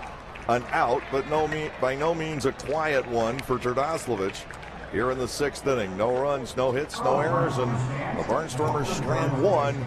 6 innings have been logged tonight. Lancaster 8, Somerset nothing.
Christmas in July here is tomorrow night, but traditionally we don't necessarily put the decorations up on Christmas Eve anymore. I think it used to be that way, no longer is. Ours go up the weekend after Thanksgiving very often. That is when we're not watching the Iron Bowl in my house. Are you an early early shopper? Oh no, I'm a last. I'm last minute Larry when it comes to that. My wife has all the Christmas shopping done now. Oh, just to let you know, first pitch strike. Probably had it done before last Christmas actually rolled around. And I'm that fella who goes out. When are we leaving to go to Mom's? The 23rd. All right, night of the 22nd. You'll find me in a department store. I'll see you there. 1 ball, 1 strike to Alfredo Rodriguez, and he lifts another one out the left. This one is making the turn and heading to the hill. Rodriguez batting 1 and 2. He's twice flied out to reasonably deep left. But with all that real estate out there, Eplin able to make both plays. 2 other games in the Atlantic League tonight. Sugar Land up 3-2 at High Point in the bottom half of the 7th. And at the end of 6, Long Island winning big 9-1 over the New Britain Bees. Into the dirt. 2-2 on Alfredo Rodriguez. So what, they started a half hour earlier so they could be the first game? They start at 6:30 and 6:35. Oh, do they? Yeah. Grounded foul. So if you live on Long Island and you want to go see a game, you got to leave your house at about 2 to get there by the first pitch. You have to leave work and hope you get there by the 3rd inning on the weeknights. It's like Dodger Stadium. 2-2. Fouled off.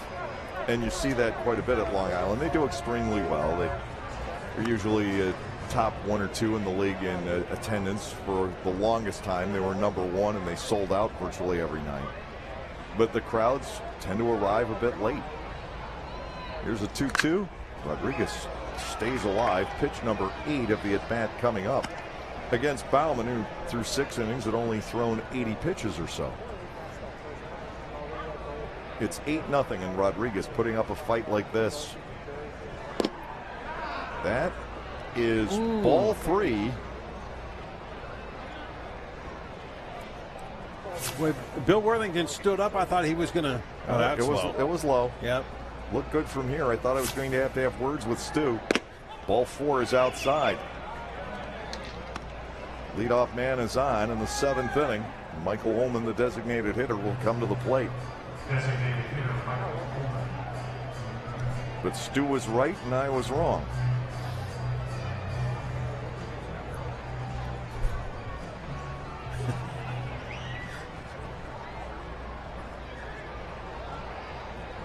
Stu's cousins are working the games at Long Island and High Point.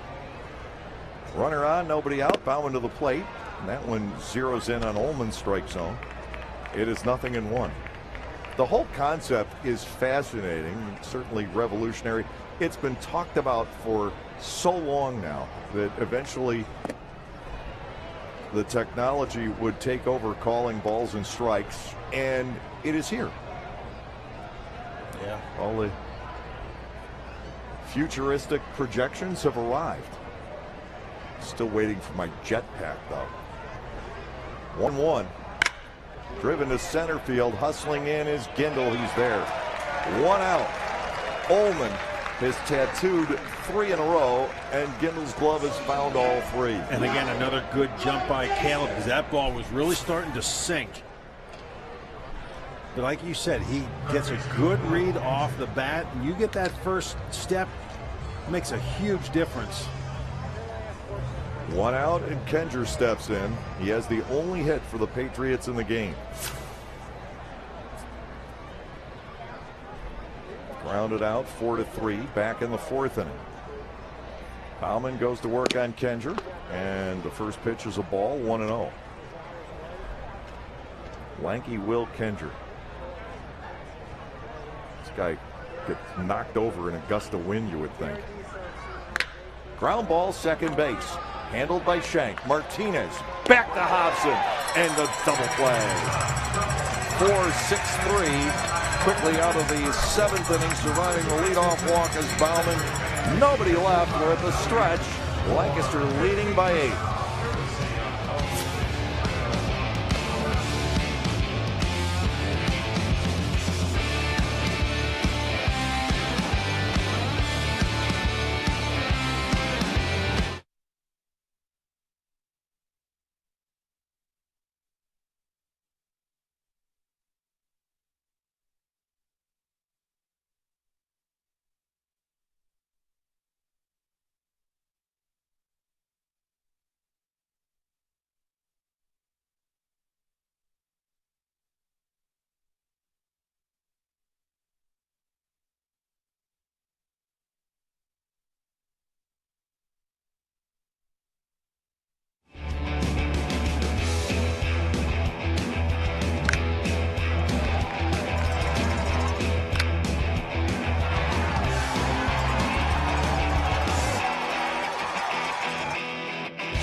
The Barnstormers had a 4-run first inning tonight.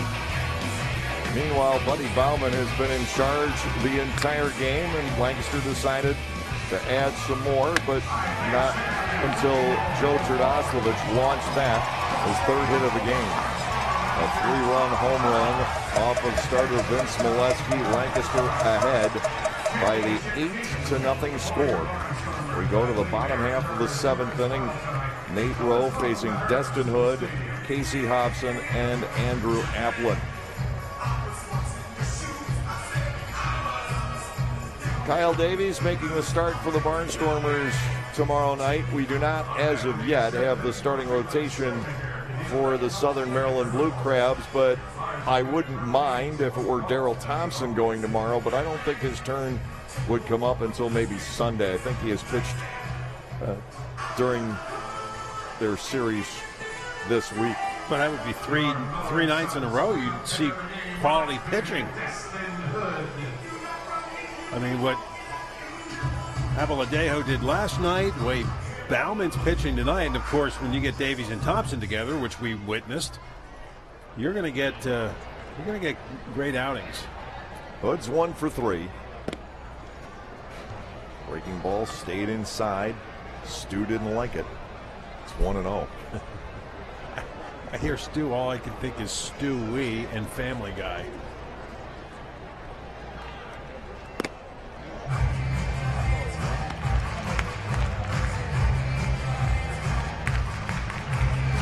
I had to give it a name. Don't ask me why. I'm sure Jimmy Paredes has a name for it. To Hood, popped up foul, coming back and out of play, 2-1. But I will say this. With Stu, there has not been a lot of beef tonight. No. Yeah, I tell you what, a week from now, I'd like to hear what the players think of it. You know, kind of get their assessment, their feedback. Breaking ball struck to short and mishandled by Alfredo Rodriguez. Runner on to start the 7th inning. Destin Hood is aboard. That looked like a skimmer all the way. Did it jump up on Rodriguez at the last second? It did. Balls have been doing some strange things around shortstop this week. Yeah, we've seen Martinez on a handful of occasions where the ball just taking a last-second hop on him or twisting one direction or the next. That looked like it didn't just go up. It looked like it also went sideways a bit. Hood is on. Hobson batting 1-0. But anytime a ground ball comes off the wrist of the shortstop, as that one appeared to do, it's going to go down as an error. 2-0 to KC, who hasn't put a ball in play tonight. He has walked once and he has struck out twice.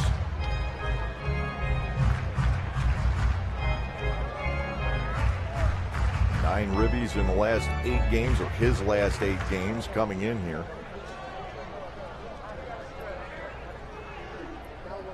Rowe goes to work. Hobson lets it go and takes a strike. 2-1.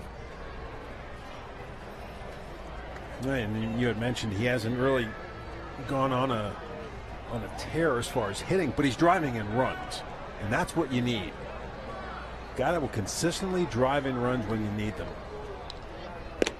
Big swing and a miss. He had Diaz there. 2-2. Somerset is no longer holding Destin Hood on base. Looked like a manageable pitch, too. KC doing his Reggie Jackson imitation. Swing and a miss. He has struck out for the 3rd straight plate appearance. First strikeout for Rowe. Here's Applin. Andrew 1 for 3. He singled in the first 2 runs of the game with a drive off the wall in right field.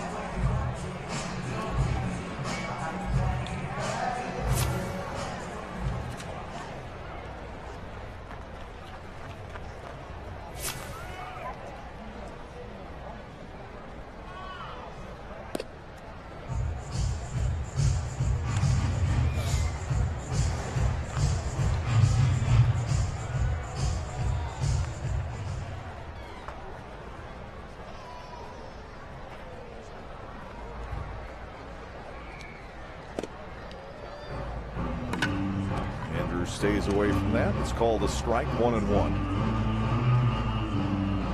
I had the earpiece earlier and saw the computer screen being used for this.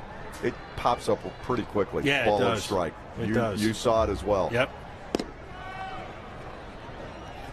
Make it 1-2. And it still just kind of baffles me with the device up on an angle coming down. But I understand that technology can do just about anything. There may be other sensors. They were measuring the ball. They went all around this stadium when this was being installed. Soft line drive and just clearing Alfredo Rodriguez. Hood will stop at second. Applin with his 2nd hit of the evening. Greg Golson is 3 for 3. He will step in against Nate Rowe. Nice swing by Applin. Went down. Kind of went with the pitch and just out of the reach of Rodriguez. Applin started fairly slowly. He was only 4 out of his first 29. He's now 12 out of his last 32. Golson certainly has picked up the pace. This ball club is definitely looking like it could be poised to make a run at things. The key to the Barnstormers having an opportunity to win the second half. Well, they've got to pass the other 3 teams in the division still, so they've got to win the divisional games. But ultimately, it could come down to, can this pitching staff contain York? because very few ball clubs have been able to the last month or so. Ground ball left side. That is through. Fourth hit for Golson. Hood is being waved, and Flores will throw into the infield. Greg Golson, 4 for 4 tonight with 3 runs batted in. An unearned run scores, and the Barnstormers lead by 9.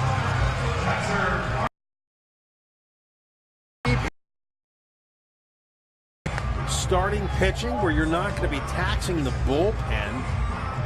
Yeah, those pieces of the puzzle fall into place. Yeah, this team is built for a run. For some of the things that this team has had to endure since day one, boy, how nice would that be to really be able to make some noise in the latter half of the season.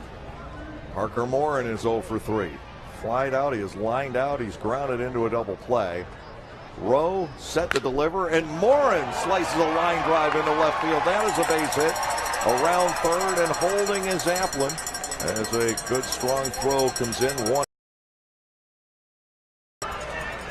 Parker Morin adds the 3rd hit of this inning. The Barnstormers with a dozen. Zach Shank coming in at 1 for 3. And everybody's starting to contribute here. I mean, you see, good things are going to happen. You get that many hits, you're going to score some runs. Rowe to play.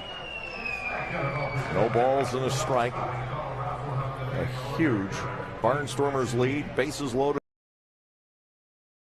in the bottom of the 7th. Buddy Bauman has been sailing, and he's thrown as many as 125 pitches in a game this year. We may see him go all 9. Shank, ground ball to third.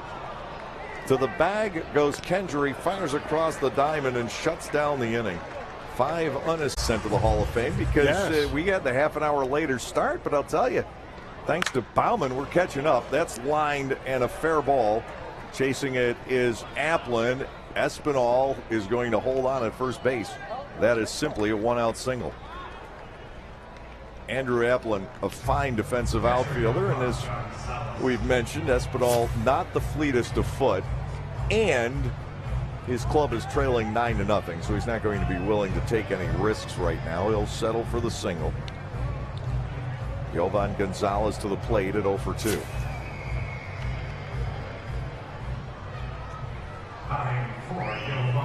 And we're going to have a pinch hitter.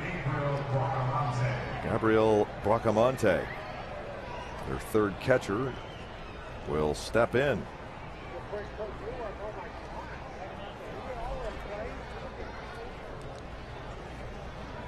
Seldom used, but it's 9-0 in the 8th inning. He is going to get an opportunity here. He has batted once against the Barnstormers previously this year. Bauman is inside to him for a ball, 1-0.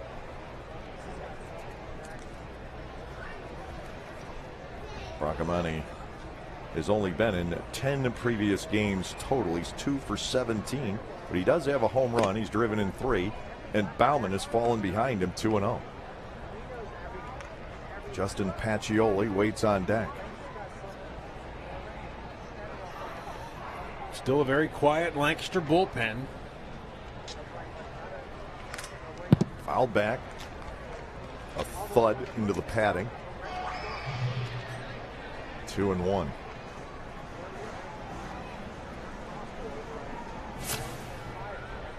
After the ricochet off of Parker. Oh no. Well, I guess it glanced. It glanced off the face mask after the glove. 2-1 to Bracamonte. The pitch. Topper foul up the third base line. Bauman back in it at 2-2.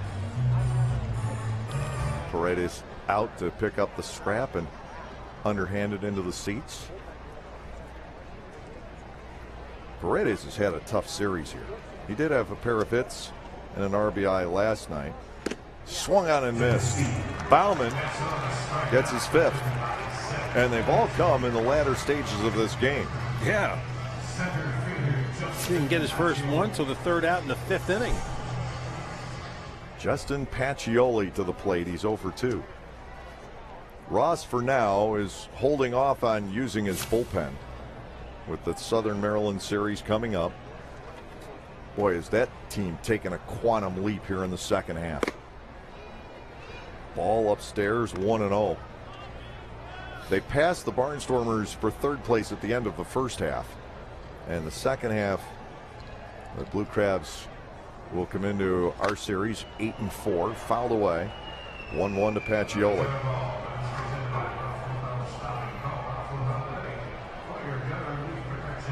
Well, obviously off to a good start in the second half. Lancaster now starting to pick things up. Should be a very entertaining series. 1-1, hangs up outside. 2 balls and a strike to Pacioli, and I'm not sure about Baumann throwing the 9th inning now. Pitch count approaching 110. Out to left field, Applin coming in. He's got to pull up on it, and it's down for a base hit. 2 outs, 2 on for Craig Massey. 3 hits now off of Baumann, 2 this inning.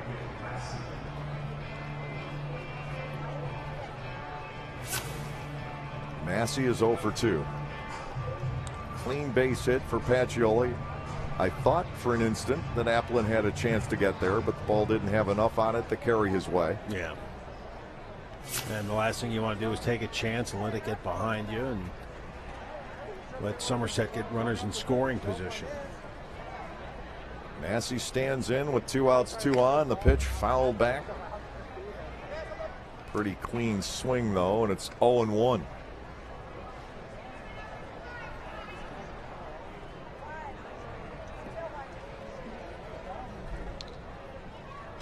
Now, correct me if I'm wrong, but I think part of the turnaround with this ball club is the fact that Lancaster pitchers have cut down on the base on balls as well. If there is in fact a renaissance with this ball club, and I believe that we're seeing it, it has started with the bullpen. The bullpen really began to galvanize here a few weeks ago.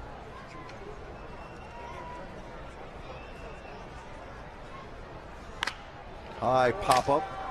Martinez signaling. He'll take it for the end of the inning.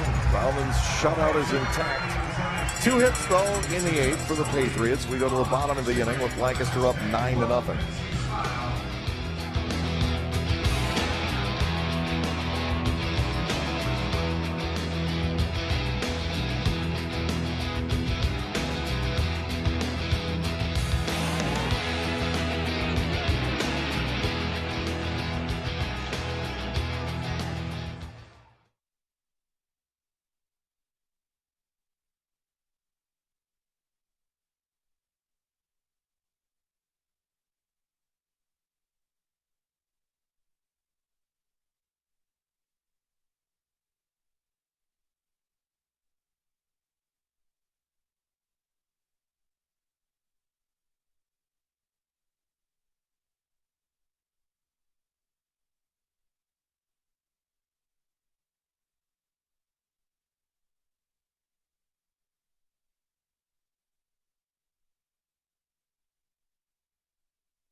Bottom half of the 8th inning, Lancaster with a 9-0 lead. And a new pitcher for the Somerset Patriots is going to be their infielder, Mike Francoso, who we saw in right field last night, but here to pitch in the 9th inning. That's a one-sided game, and Brett Jody was very upfront about the predicament that his ball club finds itself in. Now, having watched Brett operate and John Hunton operate for the last several years, they will find the arms, but they have lost so many so quickly that they haven't been able to reload the roster. So Francoso will make the appearance. Look like a knuckleball. Inside and low to Michael Martinez. Ball 1 and no strikes. Michael has walked and been hit by a pitch in the game.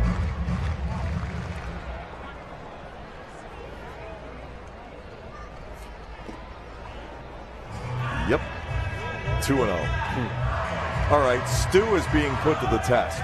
The other test is going to be Granite's, I think. Oh, yeah. 2-0, swing and a miss. That had a little more mustard on it. 2 balls and a strike from utility player slash coach slash now pitcher Mike Francoso. Ball 3 is outside, 3-1. You know, I think after Caleb doing that little demonstration for us, I think he's anxious to get in there and test the system. Ball 4 is low. Martinez aboard with the leadoff base on balls in the bottom of the 8th. Gindel will step in. 0 for 3 at the plate tonight as Caleb.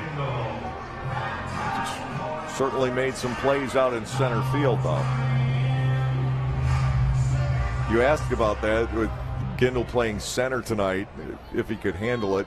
We've seen it before. Yes, he can. And oh, yeah. He has displayed it tonight. Has he played it at all this season before tonight? Yeah, a couple of times. Okay. As a matter of fact, he had center field Sunday at Long Island. I knew it was recent. 2-0. Francoso has missed with 6 pitches out of 7.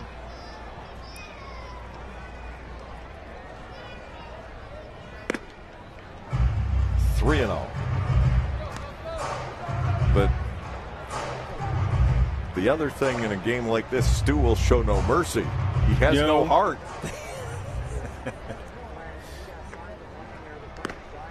Ball 4 is high. First and second. And Terdoslavich, who's already 3 for 4 with a home run and 3 runs batted in tonight, will step to the plate. It's a little different when you face Gindel because Caleb can bring it up there at 90 plus.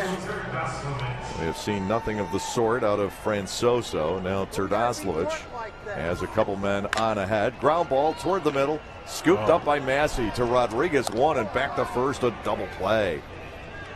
Francoso threw a much harder pitch right there, and Terdoslavich could not find the middle. That is the 3rd double play in the last 4 innings turned by the Patriots, or this game could be uglier. Destin Hood to the plate with Martinez at 3rd and 2 outs. That would have been a nightmare if the Barnstormers really needed these runs. Nobody throwing in the Lancaster bullpen. It does look like Buddy is going to be asked to close this one out.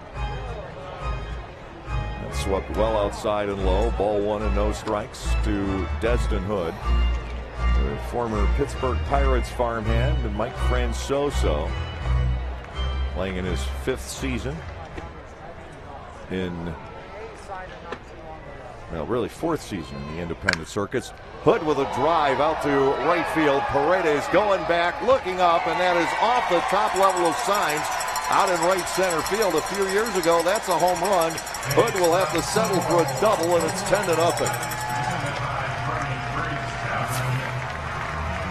Destin Hood goes oppo, and that is one of the reasons Ross signed him, is he has a reputation of having some pretty good opposite field power, which obviously fits this ballpark pretty well. Casey Hobson, the batter. Francoso has 1 previous appearance on the hill. It came in the Florida State League for the Bradenton, I believe they're the Marauders, in the Pirates organization back in 15. He gave up 2 hits and a run in 1 inning. Hit a batter. 1-0 to Hobson, and ball 2. So if they give away coupons when they score 5 runs, It's at Fuddruckers. Does this mean you get double? Yeah, you get two it's actually a bigger and better deal with 10. Ooh. Popped up by Hobson, middle of the diamond. And it's the catcher, Bracamonte, coming out, and he drops it. The inning is alive for Applin, and that's not really what the Somerset Patriots needed there.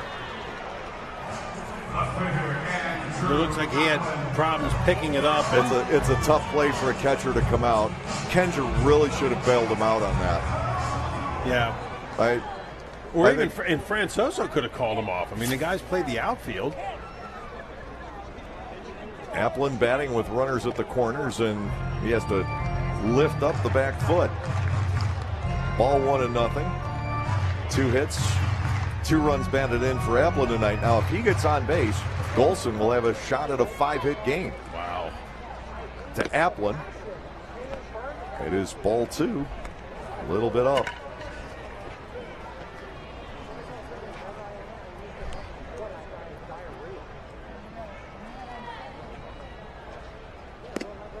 Andrew checks. The pitch is there, 2-1. Now, our PR assistant, Joey Greer, runs our social media during home games, has to choose for one of the promotions that we have, the 2 players of the game tonight, the 2 difference makers, to let the fans vote. I ask you, out of Golson, Terdoslavich, and Bauman, where do you go? I think Bauman is an absolute. And then you have to pick between Golson and Terdoslavich, who both had monster games. Drilled foul by Applin, who hasn't had a bad one either. Oh, man.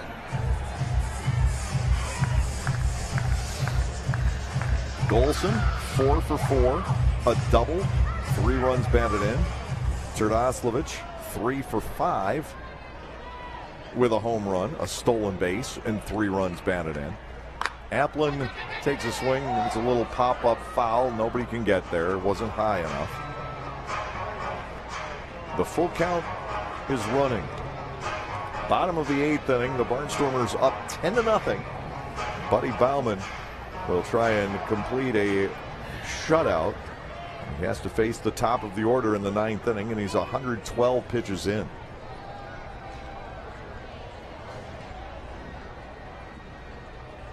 (3-2), popped up again. Espinal giving chase, but has no shot at it. Wow. This really is a difficult decision.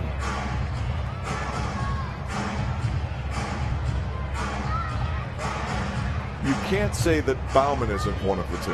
Oh, absolutely. Because, I mean, how often do you see a complete game anywhere in baseball now? I mean, it's a rarity. The payoff again to Applin. Popped up once again into the seats. And where's his pitch count? I have him at 112. It's within 1. Okay.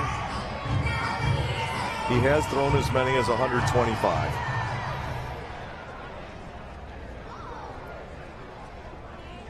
How did he do after that outing? Hard hit ground ball. Nice hop for Espinal. He'll take it himself, and Francoso is through the 8th inning. 1 run scores on a hit and error. Lancaster Maroons 2. We're on our way to the 9th. The Barnstormers have earned everybody a 3rd-pound burger at Fuddruckers, leading 10-0.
That base has had a lot of Lancaster Barnstormers traffic come through tonight.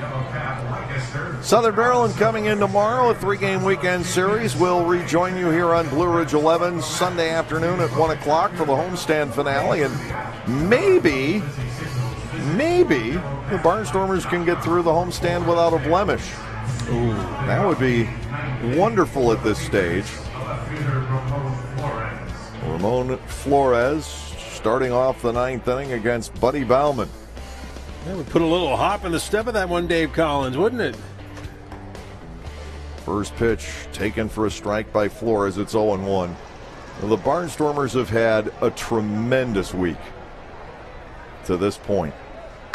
Flores dribbler, foul up the first baseline. A second strike. It's 0-2. Scott Kelly underhanding that into the seats. 2-strike pitch. Dealt low and away from Bauman. 1-2.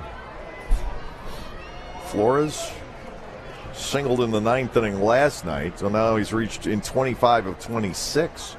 He had been hitless up to that point, led off with a single against Cody Epley. Down and away, 2-2 from Bauman.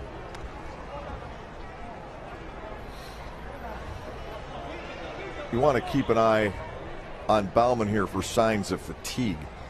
2-2. Stu says, it's ball 3. Full count. Bauman walked the leadoff batter, Rodriguez, back in the 7th inning. Here's the payoff, and this is hit high to right field. Tracking over on it is Destin Hood in front of the warning track. He's got it for out number 1. Tough to keep Flores off the bases for an entire game. Bauman seems to have managed. The batter will be Rodriguez, who has lifted 2 deep fly balls to left, and he has walked. 0 for 2 tonight. Well, not only have they kept Flores off base in this game, but done a pretty nice job in this series. 2 hits, a couple of runs scored. And that's been it for the Somerset leadoff batter. Grounded foul by Rodriguez. It is 0-1. Michael Ullman waits on deck, who wants to find some place that Caleb Gindel cannot run one down. Second strike, it's 0-2. I remember a few years ago, Michael Krause was in center for New Britain, and Sean Halton couldn't keep a ball away from him. He made 2 circus catches against Halton. And finally, to break a tie in the 9th inning, Halton hit a Titan shot to left field. And I just said, chase that one to the parking lot, Krause. See if you can catch it out there.